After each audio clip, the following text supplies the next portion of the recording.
সোমার special কিচেনে আপনাদের স্বাগত জানাই। আমি এর আগে আপনাদের অনেক অনেক রকম কোপ্তা দেখিয়েছি। আজকে করবো লাউয়ের কোপ্তা। আপনারা পুরো ভিডিওটা দেখতে থাকুন। এই লাউটাকে আমি কুঁড়ে নিয়েছি, নিয়ে নুন মাখিয়ে রেখে দিয়েছি।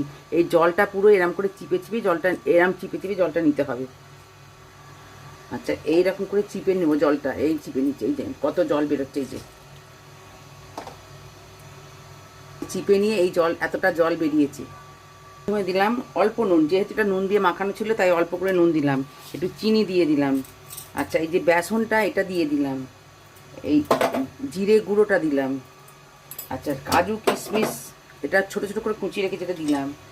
আচ্ছা, এইবার দিলাম গুঁড়ো লঙ্কা, গরম মশলা, একটু সামান্য হলুদ আর একটু চাট মশলা। এই দিয়ে আমি এটা মাখাবো। কড়াটা গরম হয়ে গেছে, আমি এই তেলটা আবার দিয়ে দিলাম।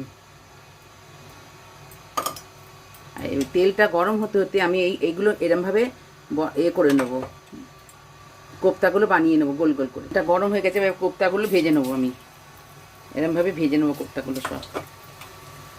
কোপ্তাগুলো ভাজা হতে হতে আদা, পেঁয়াজ, রসুন আর টমেটো আর এই কাজুটা আমি বেটে নেবো। আচ্ছা, বড়াগুলো ভাজা হয়ে গেছে, আমি এবার সব তুলে নিচ্ছি।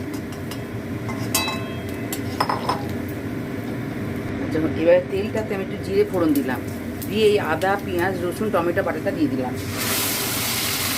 দিয়ে এবার কষবো আমি। এই কাজুটা আমি দুধ দিয়ে বেটে নেবো। লঙ্কার গুঁড়ো আর এই চিনিটা দিয়ে দিলাম। একটু একটু মিষ্টি মিষ্টি হবে, বেশি ঝাল হবে না। পরিমাণ মতো নুনটা দিলাম। আর এই কাজু আর দুধ দিয়ে বাটাটা দিয়ে দিলাম, দিয়ে আবার কষবো। আচ্ছা, এতে একটু গরম মশলা দিয়ে দিলাম আমি, দিয়ে আবার কষবো। গরম মশলা দিয়ে আবার কষতে কষা হয়ে গেছে। এবার আমি তেল ছেড়ে দিয়েছি, এই আমি জলটা দিয়ে দেবো।